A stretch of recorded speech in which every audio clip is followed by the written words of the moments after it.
Hello aspirants, welcome to daily news analysis of the Indian Express. Today the date is 14th October, so let's get started. This is our ID to Telegram channel. You can join here for practicing daily MCQs based on the newspaper and other important current affair topics, and plus the supplementary notes which are related to the news. Okay, so like last yesterday in last discussion, we have seen about the ozone hole. Okay, so with that, you also need to know about ultraviolet radiation A, B, and C and their differences. All right, you can have MCQs on these stuffs. So please join that Telegram channel. First thing, now here you can see Gaza Strip. All right, this side it shares border with Egypt. Right, here it is Mediterranean Sea. Okay, जहां पर naval blockade impose कर रखा है Israel ने and बाकी तीन side से ये इसराइल से अपनी बॉर्डर शेयर करता है. Alright, it is ruled by Hamas.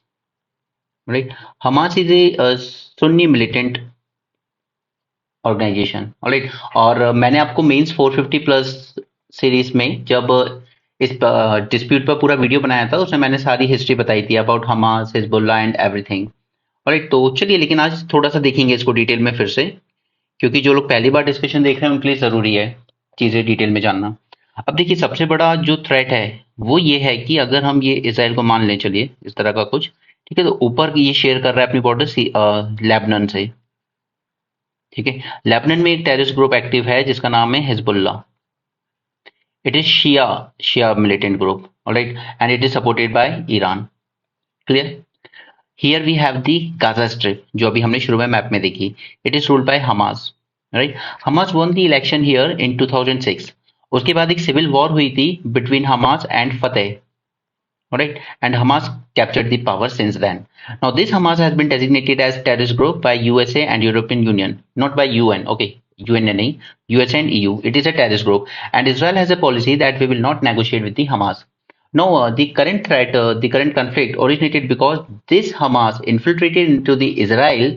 All right, and it took several Israeli citizens as hostage.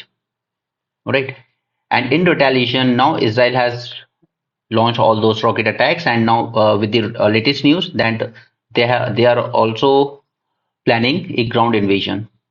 All right, and that's why they have said that please vacate this area, this, all right, northern region of Gaza, because Israel believe that Hamas militants have kept their people hostage in this territory. Just move here. all right, और Gaza में Palestinians की population है almost 2.2 million. Okay, और UN का कहना है कि almost out of this 22 lakh, 2.2 million and 22 lakh, इसमें से 10 लाख पॉपुलेशन ऑलरेडी डिस्प्लेस हो चुकी है. क्लियर. चलिए अब इस इशू को ना हम लोग थोड़ा सा डिटेल में जानते हैं, क्योंकि थोड़ा जरूरी हो जाता है अगर आप पहली बार लेक्चर सुन रहे हैं. देखिए, हमास का मेन रीजन क्या रहा, क्यों अटैक किया है इसने. अटैक करने का एक रीजन था कि कहीं ना कहीं इस रीजन में थोड़ा सा, पेन का कलर चेंज कर लेते हैं पहले, इस रीजन में पीस प्रोसेस अपनी स्पीड पकड़ रहा था. और एक प्रोसेस अच्छा चल रहा था पीस के रिगार्डिंग. सो सबसे पहला इसमें हमें बात करनी होगी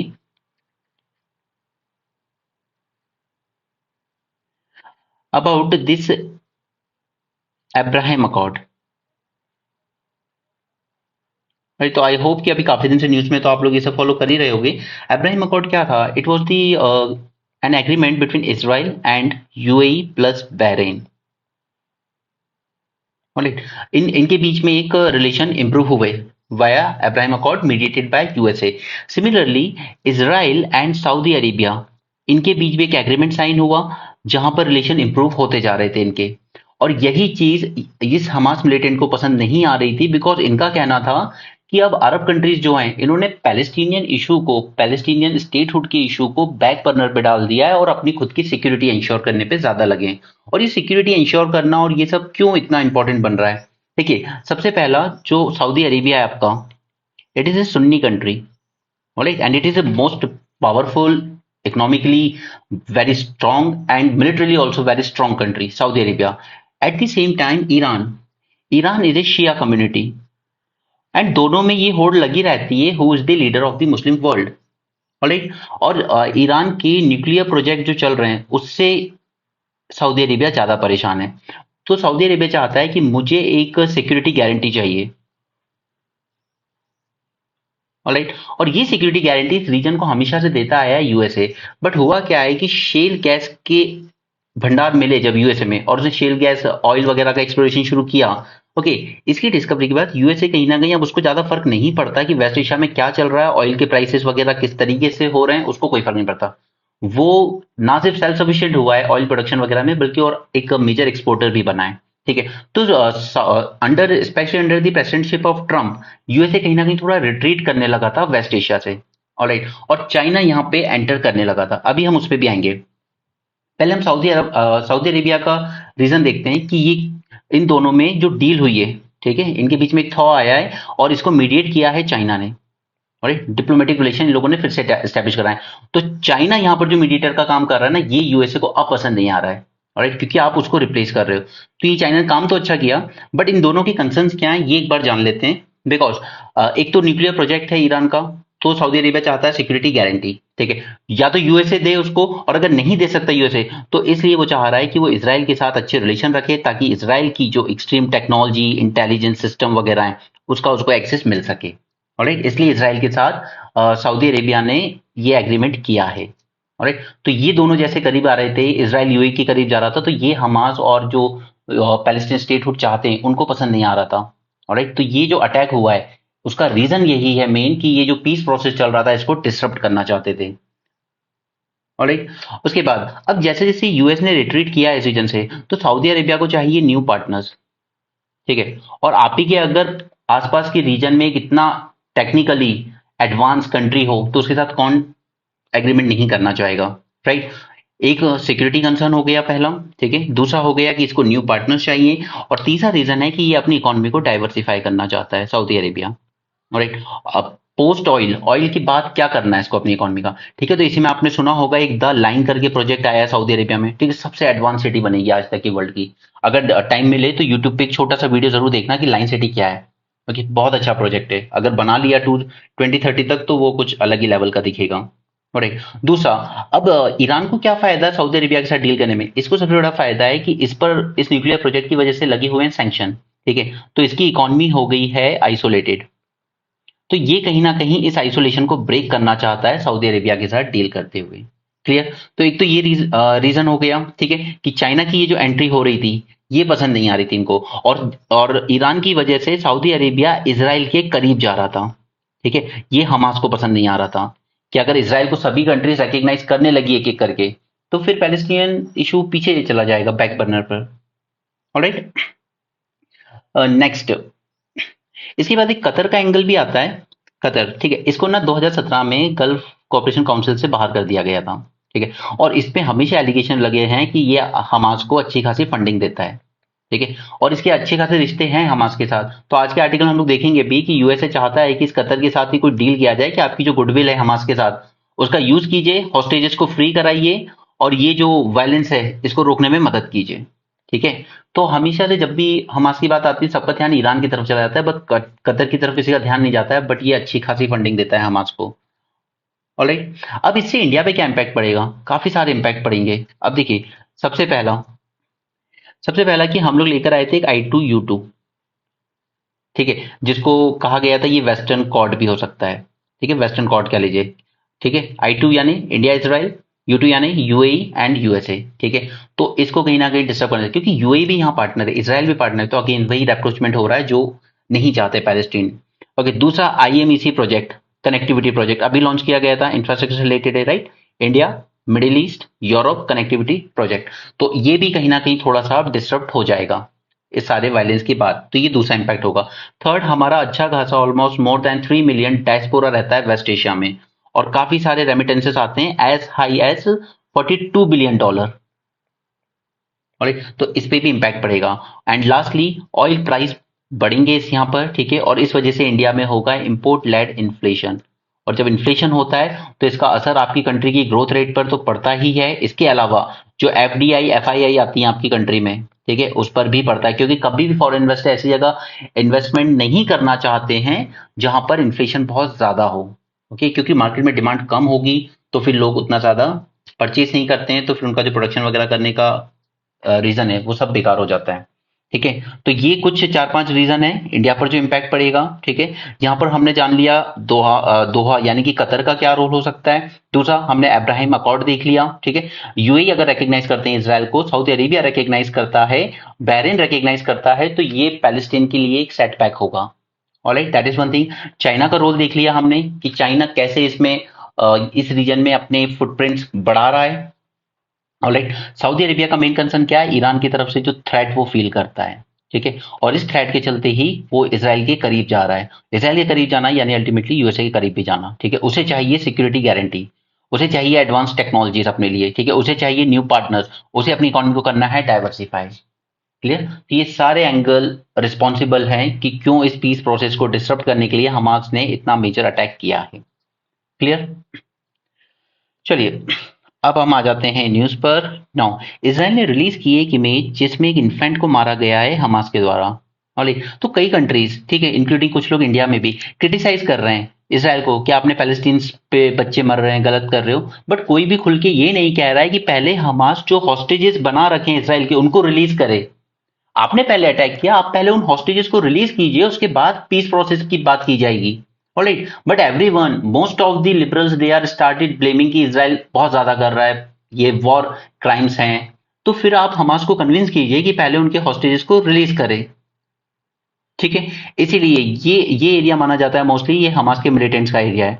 ठीक है, इसलिए इस पे यहाँ पर नॉन स्टॉप फायरिंग चल रही है। ऑलराइट, और अब ग्राउंड इन्वेजन भी शायद आज हो चुका है दोपहर में, जब मैं ये वीडियो रिकॉर्ड कर रहा हूँ उसके कुछ घंटे पहले की न्यूज़ है। ऑलराइट, तो मैंने यहाँ पर आपको पूरा आर्टिकल लगभग समझा दिया है, बट मैं फिर भी कहूंगा अगर आपने 450 प्लस वाला वीडियो नहीं देखा ना, उसको प्लीज देख लो। ठीक है, वहां पर मैंने आपको सब समझाया है। 1967 की वॉर क्यों इंपॉर्टेंट है, क्योंकि इस टाइम पे इसने जो टेरिटरी कैप्चर की थी इसराइल ने, ठीक है, वो सारी टेरिटरी पर ही पैलेस्टीनियन डिमांड कर रहे हैं कि 67 के पहले हमारे पास जितनी टेरिटरी थी उतने पे हमें एक स्टेटहुड दे दीजिए, पैलेस्टीन अपना खुद का इंडिपेंडेंट स्टेटहुड। ऑलराइट, उसके बाद 73 की यॉम किप्पुर वॉर, वो भी मैंने आपके साथ डिस्कस की है। ऑलराइट, मैंने आपके साथ दो इंतफादा, फर्स्ट एंड सेकंड, ठीक है, वो भी दोनों डिस्कस किए हुए हैं। उसके बाद मैंने आपके साथ ओस्लो अकॉर्ड डिस्कस किया है एंड अब्राहम अकॉर्ड डिस्कस किया है। एक बार ये टाइमलाइन देख लीजिए उस वीडियो से, आपको सब चीजें क्लियर हो जाएंगी। फिर करंट में जो भी आएगा आप इजिली सॉल्व कर लोगे, क्योंकि देखिए एग्जाम में पॉसिबल मुश्किल है कि आपसे पूरी हिस्ट्री का इवोल्यूशन पूछें कि इनके रिलेशन या कन्फ्लिक्ट कैसे इवॉल्व हुआ है, ये मुश्किल है। हाँ, आपका हिस्ट्री ऑप्शनल है तो देयर इज एवरी पॉसिबिलिटी कि आपसे ये पूछा जा सकता है पूरा historical aspect. But general studies में आपसे ज्यादा ज्यादा का पूछा जाएगा तो कुछ सिर्फ इम्पैक्ट इंडिया पर जो पड़ रहे हैं, ठीक है, और वेरियस रीजंस कि ये कन्फ्लिक्ट क्यों, मतलब क्यों जानबूझकर हमास ने इनिशिएट किया। तो मैंने आपको पीछे सारे एंगल दे दिए हैं, उसमें आपको सभी के पॉइंट ऑफ व्यू से बताना होगा, सऊदी अरेबिया के पॉइंट ऑफ व्यू से भी, ठीक है, ईरान के पॉइंट ऑफ व्यू से भी, यूएसए के पॉइंट ऑफ व्यू से भी, जो चाइना का कंसर्न का, और चाइना के पॉइंट ऑफ व्यू से भी कि वो यहाँ पर जो यूएसए की वजह से वैक्यूम हुआ है उसको फिल करना चाहता है, और फाइनली इसराइल के पॉइंट ऑफ व्यू से भी। ऑलराइट, अब सबसे बड़ा एक रीजन जो बनता है ना, वो ये बनता है कि आपने इसराइल ने एक फ्रंट खोल दिया है हमास की तरफ गाजा स्ट्रिप पर, ठीक है, अब इसने दूसरा फ्रंट खोल दिया है लेबनान की तरफ, हिजबुल्लाह जहां पर एक्टिव है। ठीक है, और ऐसा नहीं है, एक बार पहले भी इसराइल ने बहुत पहले ग्राउंड अटैक किया था लेबनान पर, और आप कह सकते हो थोड़ा सा ह्यूमिलेट हुआ था और फिर वापस आया था। ठीक है, विड्रॉ करना पड़ा था, और उसी से ये जो संगठन है हिजबुल्लाह, इसने अपनी पावर दिखा दी थी कि हम इसराइल को रोक सकते हैं। ऑलराइट, इधर यहां पर है सीरिया। सीरिया में एक जगह है गोलन हाइट्स जो इसराइल के कैप्चर में आज तक यूएन के कहने पे भी रिटर्न नहीं किया इसराइल ने सीरिया को। ठीक है, तो अगर ये दूसरा फ्रंट जो कि अभी दोपहर की जो न्यूज है उसके अकॉर्डिंग रॉकेट फायरिंग वगैरह यहाँ भी चल रही है हिजबुल्लाह की तरफ से भी, इसराइल की तरफ से भी, और फिर फाइनली बच जाता है सीरिया। अगर आपने ये फ्रंट भी खोल दिया तो आप बहुत लंबी वॉर में एम्ब्रॉयड हो जाएंगे। और अभी मैं आपको आगे आर्टिकल दिखाऊंगा, ईरान ने क्लियरली कहा है कि अब हम शांत नहीं रह सकते, हमें इंटरफेयर करना पड़ेगा। तो ईरान वाया हिजबुल्लाह यहाँ पर सेकंड फ्रंट खोलना चाहता है। तो मैं उस न्यूज आर्टिकल को भी साथ में ले लेता हूँ ताकि वो भी यहीं पे हो जाएगा। Okay, just a second.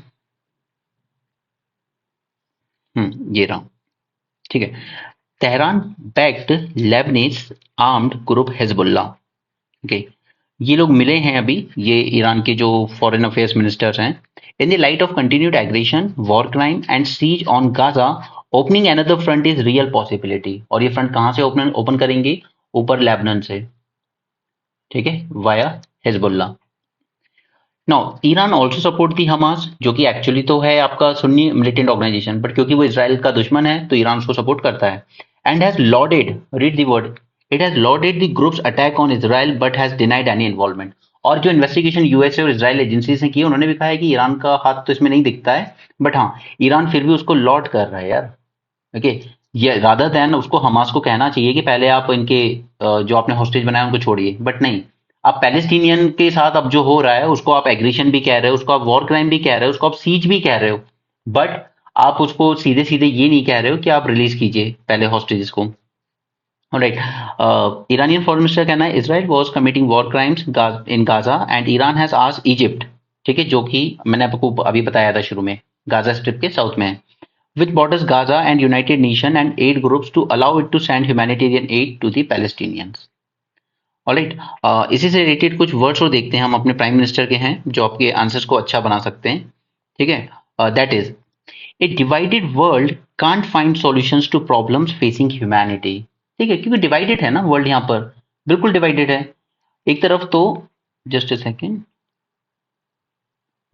एक तरफ तो आप पैलेस्टीन के लोगों की परेशानी देख के तो आप फील कर रहे हो, ठीक है, कि इनके साथ गलत हो रहा है, वॉर क्राइम्स हो रहे हैं, ठीक है, बट वही वॉर क्राइम तो हमास ने भी तो कमिट किए थे ना। म्यूजिक फेस्टिवल चल रहा था, कॉलेज के लड़के लड़कियां थे वहां, आपने आके ओपन फायर शूट कर दिया, आपने किडनैप करके आप एब्डक्ट करके ले गए लड़के लड़कियों को, आपने अभी 200 से ज्यादा लोगों को हॉस्टेज बनाया हुआ है। तो ये जो एक डिवाइडेड स्टैंड है कुछ कंट्रीज का, ये सही नहीं है। Okay, terrorism is terrorism. This is the time for peace and brotherhood to move forward together for universal progress and well-being. We have to tackle the trust deficit in the world and move towards a human-led thought process. ये सिर्फ words हैं जो आप अपने answers में या कहीं ethics वगैरह में यूज कर सकते हो, क्योंकि आपको आंसर इसी तरह के देने होते हैं डिप्लोमेटिक। वहां आप नहीं लिख सकते कि हाँ मारो मारो मारो, नहीं, नॉट पॉसिबल। ठीक है ना, आप ये बोल सकते हो कि जो इसराइल ने किया वो हम पाकिस्तान पे करते हैं, वो भी not possible. Now, India is promoting participation of women in every sector with almost 50% of the elected representative in local self-government institution. Okay, कई states ने पंचायती राज इंस्टीट्यूशन 50% कर दिया women का रिजर्वेशन। अभी हमने 1/3 रिजर्वेशन देने के लिए लोकसभा और स्टेट असेंबलीज में एक बिल भी पास कर दिया है। ठीक है, तो इनका कहना है कि अगर women ज्यादा होंगी ना इसमें पॉलिटिकल पावर में, तो वॉर्स कम होंगी, ऐसा एटलीस्ट इस आर्टिकल का मानना है। Maybe if we have more women in the leadership of our countries, we will not have so many wars.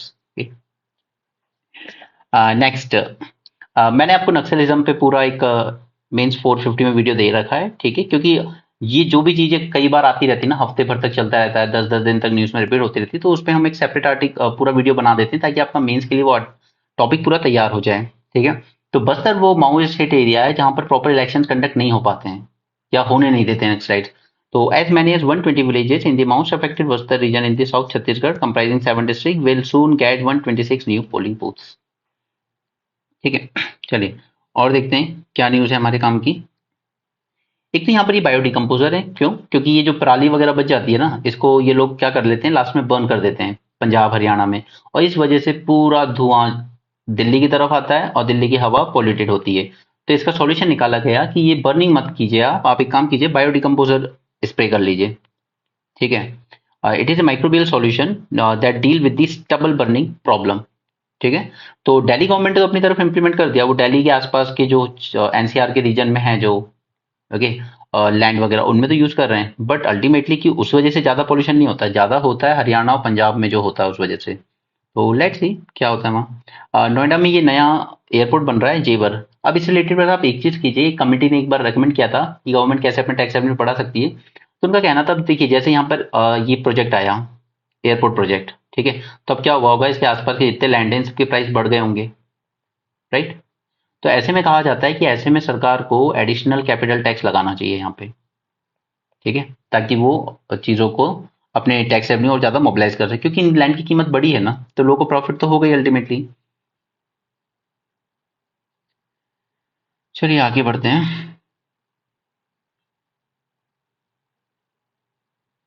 हम्म, कल हमने बात की थी ग्लोबल हंगर इंडेक्स की। First thing for your prelims, कौन रिलीज करता है? Concern world wide. Okay, first thing ये याद रखिए। इसके बाद कितने इंडिकेटर होते हैं? तो 4 इंडिकेटर होते हैं, और ये याद रखना जरूरी है क्योंकि इसी में से इसका क्रिटिसिज्म निकल के आता है। ये 4 इंडिकेटर में हमें सबसे पहले हमारे पास, मैं यहाँ पे लिख रहा हूँ, ठीक है, सबसे पहला है अंडर नरिशमेंट। ठीक है। पॉइंट टू नोटिस कि ये अंडर नरिशमेंट एंटायर पॉपुलेशन के लिए देखा जाता है, ठीक है, चाहे यूथ हो, एडल्ट हो, किड्स हो, सबके लिए, ठीक है। नेक्स्ट है चाइल्ड स्टंटिंग। स्टंटिंग होता क्या है? स्टंटिंग होता है आपकी height with respect to your age, ठीक है, जैसे कई लोगों की एज तो बढ़ जाती है लेकिन हाइट नहीं बढ़ती, तो उसे हम कहते हैं स्टंटिंग। इसके बाद नेक्स्ट इंडिकेटर है अंडर 5 मोर्टेलिटी, राइट। और अंडर 5 ही है, यानी कि सिर्फ चिल्ड्रंस की बात हो रही है यहाँ पे। और दूसरा है child wasting. Wasting is like कि आपका वेट और हाइट अपने प्रोपोर्शन में नहीं है, ठीक है, जैसे कुछ लोगों का वेट बहुत ज्यादा बढ़ जाता है, उनकी हाइट कम रह जाती है। तो ये 4 पॉइंट्स हैं। अब इन 4 में एक चीज नोटिस करने वाली है कि ये जो 3 इंडिकेटर्स हैं ना, ये पूरी तरीके से सिर्फ चिल्ड्रन पे फोकस है, सी चिल्ड्रन पे फोकस। तो क्या आप इनके बेसिस पर पूरी population comprising of adolescents, youth, old people, everybody, क्या आप ये 3 इंडिकेटर जो सिर्फ चिल्ड्रन की हेल्थ को मॉनिटर कर रहे हैं, क्या आप इस बेसिस पे डिसाइड कर सकते हो कि India is a hungry nation? Right, नहीं कर सकते। तो यही गवर्नमेंट का स्टैंड है कि ये जो मैथोडोलॉजी है ना आपकी, ये फॉल्ट है, ओके, इट इज फॉल्टी। तो चलिए, अगर ये समझ में आ गया है तो ये भी समझ में आ जाएगा। रैंक क्या है ये हमारी? बहुत अच्छी, 111 125 में से, ठीक है। और पिछले साल से भी हम और 4 स्टेप नीचे गिर गए, पहले 107 थी हमारी, राइट।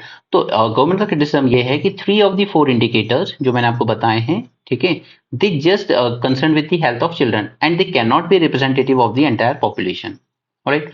फोर्थ वाला इंडिकेटर ये अंडर नरिशमेंट, ये एंटायर पॉपुलेशन के लिए है, ओके।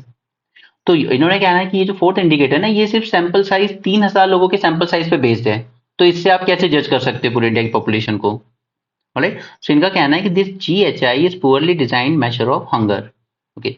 सो ठीक है, आपका क्रिटिसिज्म वैलिड है, नो डाउट आपका क्रिटिसिज्म वैलिड है, but they should not divert the policy makers attention from persistent problem of poor food intake, okay. ये इंडिकेटर को आप क्रिटिसाइज कर लो, आपकी मेथोडोलॉजी फ्लॉड या कुछ भी, बट फैक्ट ये है कि हमारे यहाँ ये प्रॉब्लम्स हैं, स्टंटिंग, वेस्टिंग, अंडर नरिशमेंट, ये सब प्रॉब्लम है। और ये कोई और नहीं, खुद गवर्नमेंट का नेशनल फैमिली हेल्थ सर्वे कहता है, ठीक है, 5 हुआ है अभी, ये भी यही कहता है, तो वो भी देख लेते हैं। चलिए, नेशनल फूड सिक्योरिटी एक्ट 2013 में आया था, ठीक है। इसने क्या कहा था कि हम बेसिक सीरियल्स एंड ग्रेन्स आपको कम पैसे, कम रेट में प्रोवाइड करेंगे, ठीक है। तो अब कल एक आर्टिकल था, उसमें भी हमने देखा था कि ये किस पर बेस्ड है, 2011 की पॉपुलेशन डेटा पर। और आज की पॉपुलेशन हमारी 143 है, उस टाइम की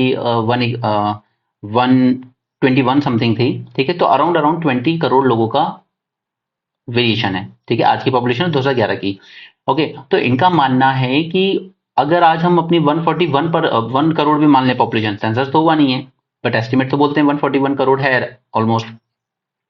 तो अगर 144 1 करोड़ भी है और आप कितनों को दे रहे हो राशन, 80 करोड़ को, तो 57% पॉपुलेशन को ही आप ये नेशनल फूड सिक्योरिटी एक्ट का बेनिफिट दे पा रहे हो।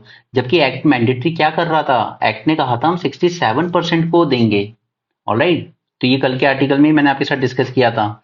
तो हम इस एक्ट का जो ऑब्जेक्टिव था, नेशनल फूड सिक्योरिटी एक्ट 2013, कि हम 67% प्रोवाइड करेंगे, हम नहीं कर पा रहे हैं, हम 57% को ही कर रहे हैं अभी भी, ऑलराइट। नेक्स्ट इज हमने पोषण 2.0 प्रोग्राम भी लॉन्च किया, okay, to tackle the challenges of malnutrition in children, adolescent girls and pregnant women. However कुछ टेक्निकल ग्लिचेस की वजह से, जैसे आपके आधार से जब आपका राशन कार्ड वेरीफाई किया जाता है, ओके, जब शॉप पे फेयर पर, तो आपके अंगूठे के निशान मैच नहीं करते हैं, क्योंकि लेबर्स क्या है, हॉट एंड ह्यूमिड कंडीशन में जो अधिकतर काम करते हैं, उनके फिंगरप्रिंट्स थोड़े से डिस्टर्ब हो जाते हैं, और कई बार आपकी टेक्निकल प्रॉब्लम, इंटरनेट कनेक्शन अच्छा नहीं है, इस तरह की technical glitches, bureaucratic hurdles, social and economic inequalities, and gender discrimination prevent a large number of people from accessing these benefits. National family health survey 5 की बात करते हैं, is one of that relates to child nutrition.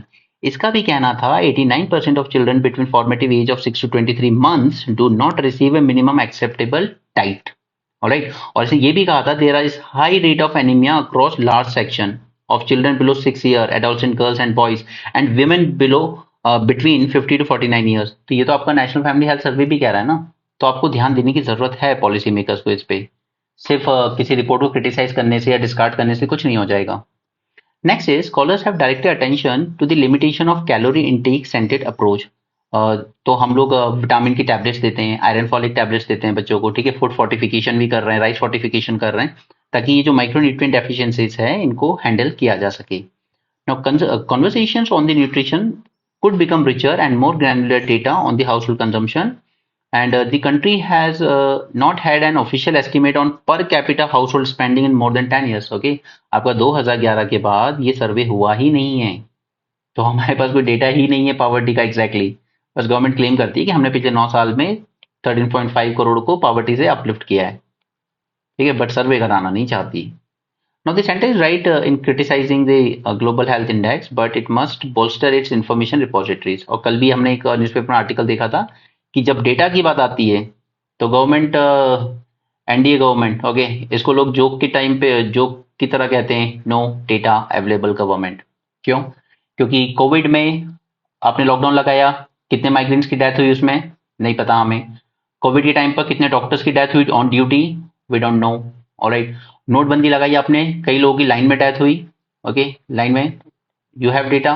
No, we don't have any data, ठीक है। तो this government has no data about anything, ठीक है। कल का आर्टिकल अगर आपने देखा होगा तो आप जानते होंगे। चलिए नेक्स्ट आ जाते हैं मॉलडीव्स की। तो कुमार विश्वास ने कहा था कि आप प्यार मोहब्बत की बातें कीजिए, वो हजारों साल पहले भी था, आज भी है, हजारों साल बाद भी रहेगा। मॉलडीव्स 12th सेंचुरी तक था Buddhist country, total Buddhist population. आज है टोटल इस्लामिक कंट्री, ठीक है। Now nature is asking the question, 2050 तक तुम रहोगे कि नहीं रहोगे, alright, due to climate change. इसके बाद अब यहाँ पर जो अभी जीते हैं ना election, this person Mohamed Muizzu रॉबर्ट, ओके, ये प्रो चाइना है काफी, ठीक है। और चाइना का एटीट्यूड सब लोग जानते हैं, श्रीलंका में देख चुके हैं, पाकिस्तान में देख चुके हैं, वो सिर्फ कमर्शियल इंटरेस्ट से मतलब रखता है, उसके कमर्शियल इंटरेस्ट पूरे होने चाहिए, बस उसी से उसकी आपकी दोस्ती होती है। फिर आप लोग डेट ट्रैप में फंस जाते हो और फिर आप लोग आ जाते हो इंडिया के पास, गलती से मिस्टेक हो गया। अब इंटरनेशनल रिलेशन में आप आंखें निकाल के गोटियां निकाल के आगे, ओके, आई डोंट नो क्या डायलॉग था वो, एनीवे आंखें निकाल के गोटियां तो नहीं खेल सकते। सो चलिए शुरू करते हैं। India's footprint in Maldives are deep rooted. There is a change in leadership in Maldives. ये जो पर्सन जीता है, it is he is known for his pro China attitude, क्योंकि इन्होंने ही एक वो भी चलाया था कैंपेन, इंडिया आउट कैंपेन, ठीक है। तो ये अपनी हिस्ट्री से सीखना नहीं चाहते हैं। पहले भी कई ऐसे इनके प्रेसिडेंट आए हैं जो प्रो चाइना रहे और अल्टीमेटली फिर उन्हें वापस से आना इंडिया के पास ही पड़ा है, ठीक है। तो ये अपनी हिस्ट्री से सीखने को तैयार नहीं है। However it is unlikely to alter the fundamentals. Maldives area कितना है, 90,000 square kilometre. It encompasses 99.6% of the sea. Okay. The remaining land distributed over more than 1,200 islands. Experts predict that 80% of the Maldives will cease to exist by 2050. Okay, this is the challenge from climate. Maldives को, ठीक है, by 2050 आपका 80% Maldives disappear हो जाना है, right. Now India का इससे distance देखिए कितना सा है, जस्ट 70 नॉटिकल माइल्स। सो एक चीज तो श्योर है कि जैसा कि कहते हैं कि आप सब कुछ डिसाइड कर सकते हो, लेकिन अपने नेबर से आप डिसाइड नहीं कर सकते, वो डेस्टिनी से ही आपको मिलते हैं कि आपका नेबर कंट्री कौन होगा कौन नहीं, और तो वही कहानी है कि इंडिया इसका सबसे नजदीक है, तो जब भी प्रॉब्लम आती है India is the first one to respond. अभी मैं आगे आपको एग्जाम्पल दिखाऊंगा इसी आर्टिकल में, और चाइना नहीं आएगा आपके रिस्पॉन्स आपको मदद करने। फर्स्ट थिंग, लोग कहते हैं कि लिटरेसी आने से लोगों में रिलीजियस ऑर्थोडॉक्सी कम होती है, अगर पढ़े लिखे लोग हैं तो आप रिलीजियसली उतने ऑर्थोडॉक्स नहीं होंगे, बट इनके केस में थोड़ा अलग है। मॉलडीव्स में 98% लिटरेसी है, ठीक है, फिर भी कॉन्ट्रडिक्शन है। इन्होंने अपने कॉन्स्टिट्यूशन में ही लिख रखा है कि कोई भी जो नॉन सुन्नी है, ओके, वो नहीं बन सकता, ओके, इनका citizen. This include a constitution that bars anyone non-Sunni to become Maldivian citizen. Okay, आप एक नॉन सुन्नी को अपने यहाँ सिटीजन तक नहीं बनने दे रहे हो, ये है आपकी लिटरेसी का लेवल, राइट। इन नेसेंट सिविल सोसाइटी जो कि भी ज्यादा स्ट्रॉन्ग है नहीं, डोमिनेटिंग नहीं है, tradition of patronage, problem of increasing drug abuse, A distorted labour. देखिए जितनी भी टूरिस्ट प्लेसेस है ना, वहाँ ड्रग अब्यूज खुल के होता है, सब जानते हैं, ठीक है, चाहे वो हमारा गोवा हो, बैंकॉक हो, चाहे मॉलडीव्स हो, ड्रग अब्यूज की प्रॉब्लम इन जगहों पर हमेशा है और रहेगी। Now, a distorted labor market, growing inequality, and an economy dependent on external factors. And the worry for India is there is a growing trend of religious extremism. Okay. Now, earlier, there was only Buddhism in Maldives, which replaced in 12th century by Islam. British protectorate में जब ये था from 87 to 65, Maldives dependent on India for essentials, okay, and इस communication with the outside world. Even आज भी State Bank of India इसका largest bank है Maldives में, ओके। एक कूप अटेम्प्ट हुआ था 1988 में, तब इंडिया ने हेल्प किया था वहां के प्रेसिडेंट को, ठीक है। नाउ अभी भी डिपेंडेंस मालदीव्स की इंडिया पे बहुत ज्यादा है। एंड सबसे अच्छी बात यह है कि यहाँ के लोगों की हाईएस्ट पर कैपिटा इनकम है पूरे साउथ एशिया में, इवन इंडियन से भी ज्यादा। Mostly tourism, okay, tourism industry इनकी बहुत है, हमारे सारे बॉलीवुड सेलिब्रिटी वहीं जाते हैं।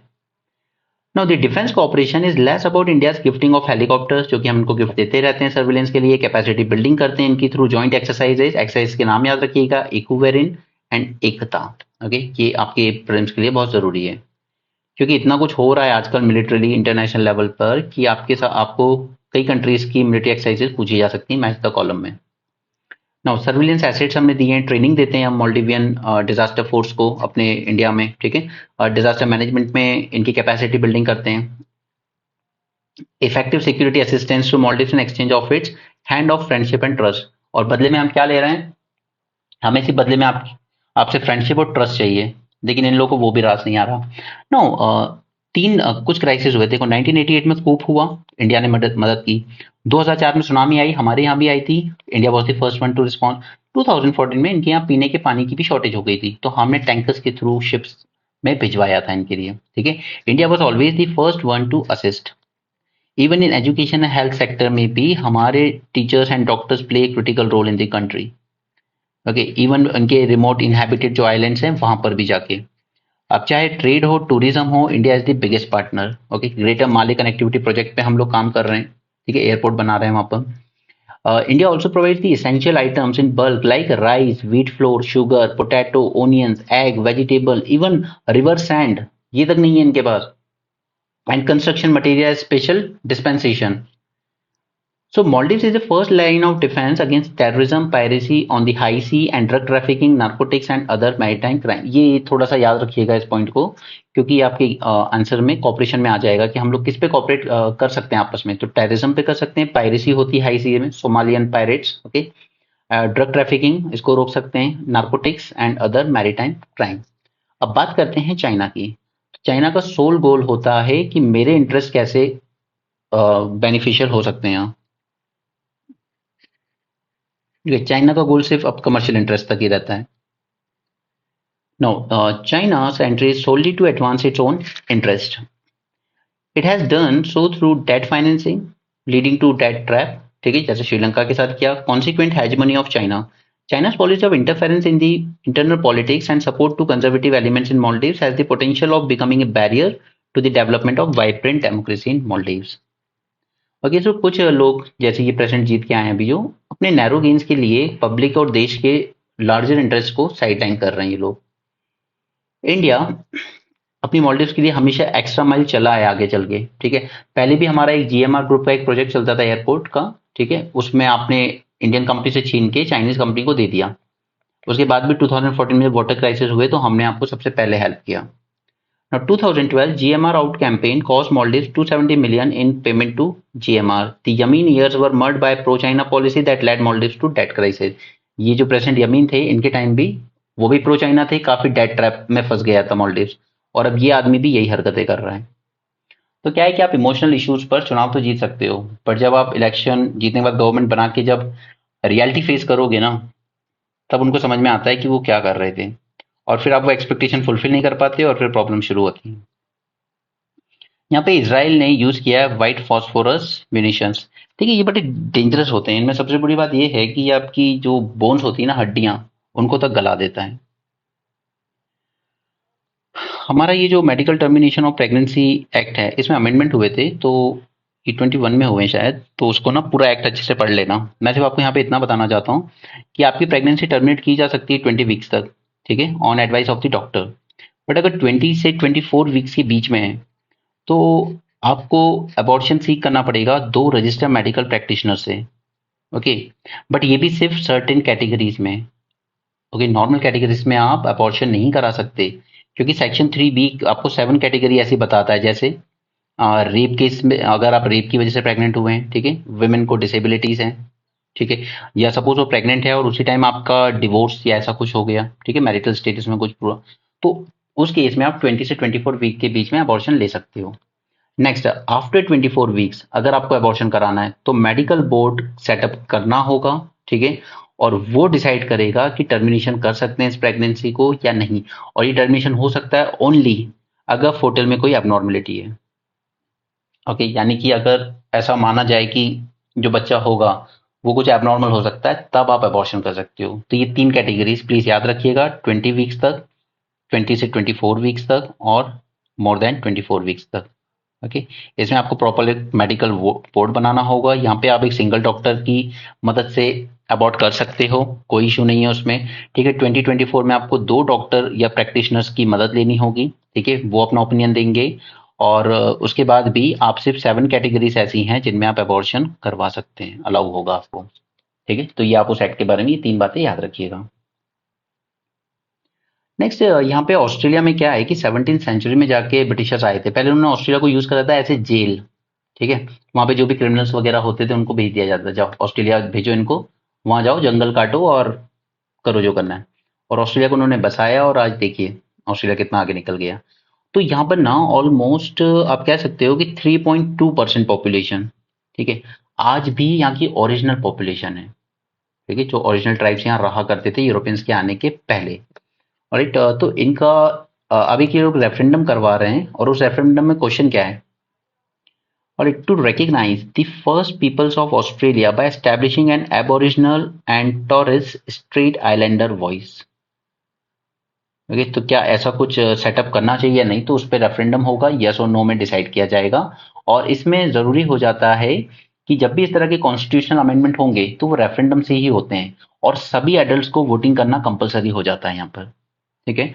और पहला, मोर देन 50% वोट जहां से मिल जाएंगे उसके फेवर में चीजें हो जाएंगी, और दूसरा कि जो स्टेट्स हैं ऑस्ट्रेलिया के उसमें भी मेजोरिटी होनी चाहिए, ठीक है, जितने टोटल स्टेट है उनमें भी मेजोरिटी होनी चाहिए, ठीक है। तो हमारे यहाँ भी अगर ऐसा कुछ हो पाए, खैर हमारे यहाँ वोटर्स इतने हैं ना, 90 करोड़ वोटर्स में आप कहाँ रेफरेंडम कराओगे, बट कुछ कॉन्स्टिट्यूशन अमेंडमेंट ऐसे हैं जिनके लिए शायद पब्लिक से रेफरेंडम कराना बहुत जरूरी है, ठीक है। आपकी ये रिप्रेजेंटेटिव, वो भी ऊपर से आपने एक विप सिस्टम डाल रखा है कि जो पार्टी कहेगी एमपीज को वही वोट करना पड़ेगा, तो फिर वो हमारी इनडायरेक्ट डेमोक्रेसी बहुत बेकार हो जाती है। एनीवे, यहाँ पर ये जो इंडिजिनस हैं इनमें कुछ मतलब थोड़े बैकवर्ड हैं ऑस्ट्रेलिया की बाकी पॉपुलेशन जैसे, इनकी लाइफ एक्सपेक्टेंसी 8 ईयर कम होती है फ्रॉम नॉन इंडिजिनस ऑस्ट्रेलियंस, ठीक है। डिजीज और इन्फेंट मोर्टेलिटी बहुत ज्यादा देखने को मिलती है, और सुसाइड रेट भी ऑलमोस्ट डबल है इनके में। और यहाँ पर दिया हुआ है कि हॉस्टेजेस या हॉस्टेजेस वगैरह बना के ये इस तरह की चीजें करना ये कुछ नया नहीं है, नथिंग न्यू इन दिस, क्योंकि इंडिया में भी हुआ था, ठीक है। जब हमारा एक प्लेन हाईजैक किया गया था तो एक टेररिस्ट मसूद अजहर को रिलीज किया था गवर्नमेंट ने, ओके, IC-814, जिसपे एक मूवी भी बनी, एक क्या कई मूवीज बनी है, एक जमीन बनी थी, ठीक है। और ये लोग ले गए थे तालिबान रूल अफगानिस्तान इन 1999, तो हमने भी ये हॉस्टेजेस की वजह से रिलीज किया था टेररिस्ट को। तो आज वही सिचुएशन इसराइल के साथ है, तो वो अपने हॉस्टेजेस को रिलीज कराने के लिए हमास ने कंडीशन रखी थी कि आप हमारे जो आपके प्रिजन्स में हैं, ठीक है, हमारे जो फाइटर्स हैं हमास के या पैलेस्टीनियंस हैं उनको रिलीज कीजिए। तो इसराइल ने कहा हम, पहली बात तो आपसे बात नहीं करनी मुझे, ठीक है, टेररिस्ट लोगों से बात नहीं करता। सेकंड थिंग कि उसे अपनी कैपेबिलिटी पे भरोसा है कि हम छुड़ा लेंगे अपने लोगों को, राइट। तो sheer number of hostages and uncertainty around their location make the task of rescue very difficult. Next is Hamas is using them as bargaining tool to force the Israelis to soften their reprisal. But Hamas may have overplayed their hand, इस बार Hamas ने कुछ ज्यादा कर दिया जो negotiation से बाहर जा चुका है। और ऐसा नहीं है कि पहली बार या इंडिया के साथ या इसराइल के साथ ही हुआ है, सबके साथ होता है, ठीक है। इवन ये जो क्या है आपका यूके एंड फ्रांस, ओके, इन लोगों ने भी नेगोशिएट किया था एक बार, इनके कुछ कोई सिटीजन थे, जर्नलिस्ट थे, जिनको किडनैप कर लिया था इस्लामिक स्टेट ने, तो they paid millions of euros in ransom for journalist kidnap by IS in Syria, right. But Israel negotiation के मूड में नहीं है।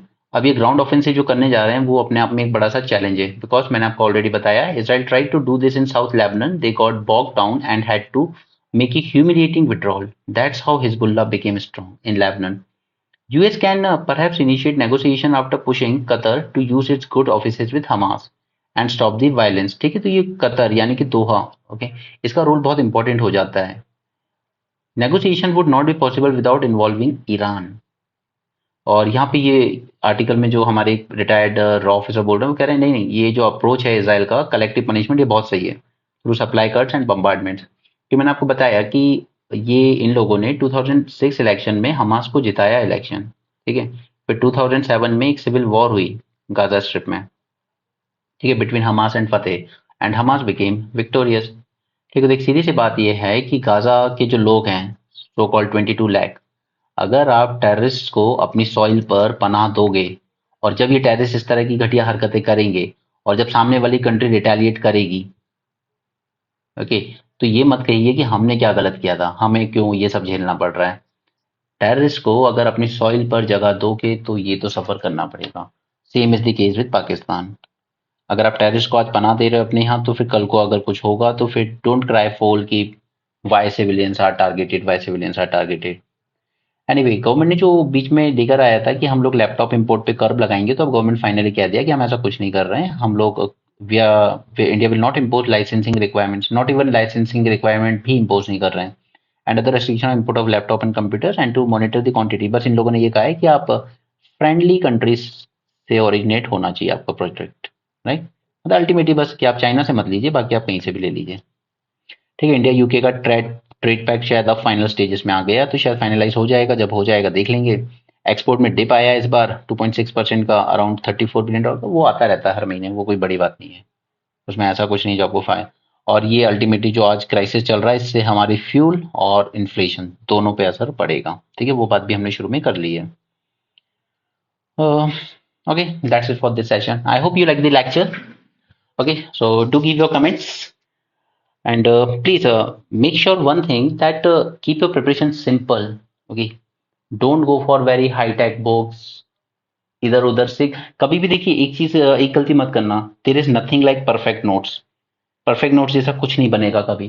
ओके, जितनी चीजें आप कनेक्ट कर सको, जैसे मैंने आपको सोचना सिखाया, okay, from south east point of view, from Iran point of view, from US China Israel point of view, इस तरीके से चीजें जैसे जैसे आप कनेक्ट कर पाओगे, आप इंटरनेशनल रिलेशन के टॉपिक्स को जितना ज्यादा कनेक्ट कर पाओगे, ब्रेन कर पाओगे, उतना चीजें आपके लिए ईजी हो जाएंगी। Don't go for rote learning. Alright, इसलिए 450 प्लस में प्लीज उस हिस्टोरिकल लेक्चर को जरूर देख लेना, history of Israel Palestine conflict. एक बार वो समझ में आ गई तो प्रेजेंट कंटेक्स्ट भी आपको समझाया जा चुका है, आपको ये टॉपिक थॉरोली समझ में आया होगा, एंड आप इस पे आने वाला कोई भी क्वेश्चन अच्छे से हैंडल कर लोगे। Alright, don't rely on whatever monthly magazine you are reading, newspaper will do what others cannot do. All right, so thanks for joining this session. Have a great day and keep learning.